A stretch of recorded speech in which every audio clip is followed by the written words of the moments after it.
تقریباً 1.5 لاکھ کا مجمع، کسی نے اس بات پر نکیر نہیں کیا کہ سلطان تو جھوٹ بولتا ہے، تیرے اندر یہ تینوں صفات کہاں سے آ سکتی ہیں؟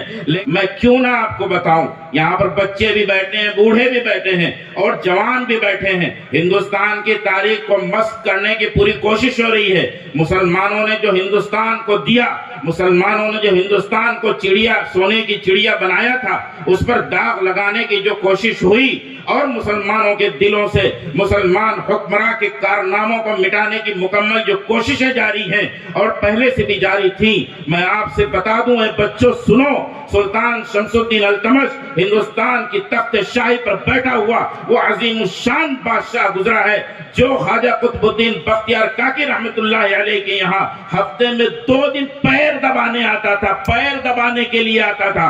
علی الطنطاوی مصر کے ادیب نے لکھا ہے کان یغمز رجلیہ ویبکی، کہ وہ پیر دباتا تھا خواجہ قطب الدین بختیار کاکی کا اور روتا تھا، اس کی آنکھوں سے آنسو گرتے تھے۔ یہ مصر کے شیخ علی الطنطاوی نے اس چیز کو لکھا ہے کہ خواجہ قطب الدین بختیار کاکی رحمت اللہ علیہ کا پیر ہندوستان کے تخت شاہی پر بیٹھا ہوا عظیم الشان بادشاہ۔ او بھائیو سنو، اس وقت پاکستان بھی ہندوستان میں تھا، بنگلہ دیش بھی ہندوستان میں تھا، بھوٹان کا کچھ حصہ بھی بنگلہ دیش میں انڈیا میں تھا، ہندوستان میں تھا، اور اس کے علاوہ افغانستان کا کچھ حصہ بھی۔ ان کی حکومتیں بہت دور دور تک تھیں، پوری دنیا میں ان کی چلتی تھی۔ ایسا بادشاہ وہ جا کر خواجہ قطب الدین بختیار کاکی رحمت اللہ علیہ کا پیر دباتا تھا۔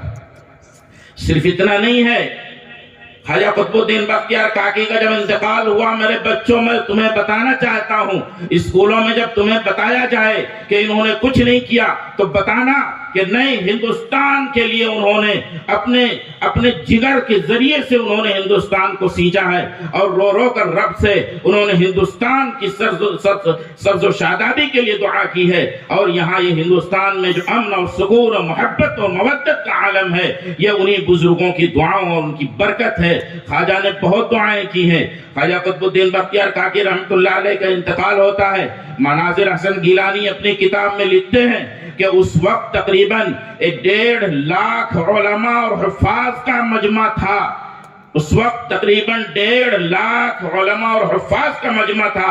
حضرت خواجہ نے ایک وصیت کی تھی، میری نماز جنازہ وہ پڑھائے گا جس کے اندر 3 شرطیں موجود ہوں گی، جس کی کبھی تکبیر اولیٰ فوت نہیں ہوئی ہوگی، جس نے کبھی تہجد کی نماز نہ چھوڑی ہوگی، اور جس نے کبھی کسی نامحرم کو نہ دیکھا ہوگا۔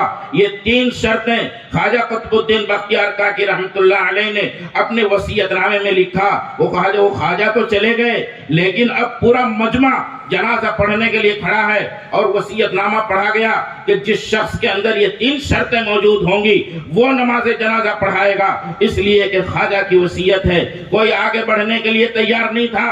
15,000 شیخ الحدیث موجود تھے۔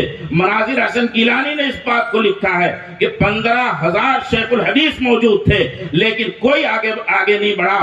لاسٹ میں جب بہت شام ہو گئی، عصر کا وقت ہو گیا، تب سلطان شمس الدین التمش روتا ہوا آگے بڑھتا ہے اور اپنے شیخ کے چہرے کو کھولتا ہے اور مخاطب کرتا ہے کہ آپ نے آج میرا راز فاش کر دیا، صرف آپ کو معلوم تھا اور میرے رب کو معلوم تھا اور کسی کو یہ بات معلوم نہیں تھی۔ اور پھر آپ نے آگے بڑھ کر اور نماز جنازہ پڑھائی۔ تقریباً 1.5 لاکھ کا مجمع، کسی نے اس بات پر نکیر نہیں کیا کہ سلطان تو جھوٹ بولتا ہے، تیرے اندر یہ تینوں صفات کہاں سے آ سکتی ہیں؟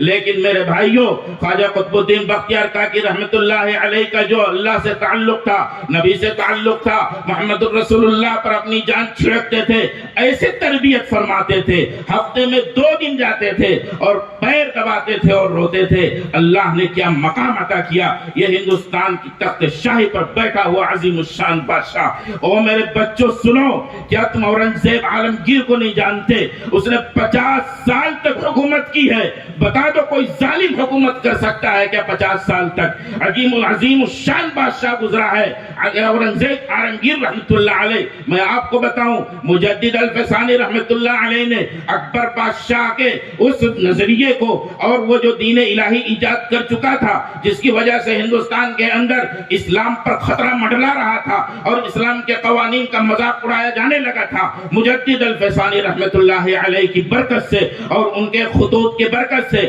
ان کے دل کے اندر کے درد کی وجہ سے وہ پورا کا پورا پاسا بدل گیا اور پورا کا پورا پاسا پلٹ گیا اور وہاں پر باقاعدہ اسلام کی باتیں ہونے لگی۔ پھر جہانگیر آیا اور جہانگیر نے حضرت مجدد صاحب کو گوالیار کی جیل میں بند کیا، لیکن اسے لگا کہ میری حکومت ہاتھ سے چلی جائے گی، تب جا کر مجدد صاحب کو گوالیار کی جیل سے واپس بلا کر اور اپنے لشکر کے اندر وہ شامل فرمایا کہ نہیں، اس بندے کی دعاؤں سے میری حکومت باقی رہے گی۔ مجدد صاحب کے صاحبزادے خواجہ محمد معصوم، او بھائیو سنو، تقریباً 9 لاکھ لوگوں نے توبہ کیا خواجہ محمد معصوم کے ہاتھ پر۔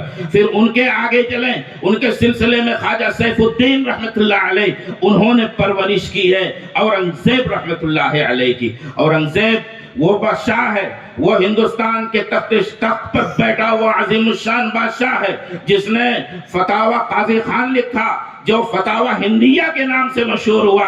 او بھائیو، یہ عظیم الشان بادشاہ جسے آج کے لوگ کچھ گالیوں سے نوازتے ہیں، میں او بچوں تمہیں بتا دوں کہ ایسا بننے کے لیے دوبارہ جنم لینا پڑے گا اور بچپن سے لے کر اخیر تک محنت کرنی پڑے گی، تب جا کر یہ اورنگزیب بن پاؤ گے، سلطان شہاب الدین بن پاؤ گے، محمود غزنوی بن پاؤ گے، شہاب الدین غوری بن پاؤ گے، پھر آگے چلو خواجہ اجمیری بن پاؤ گے۔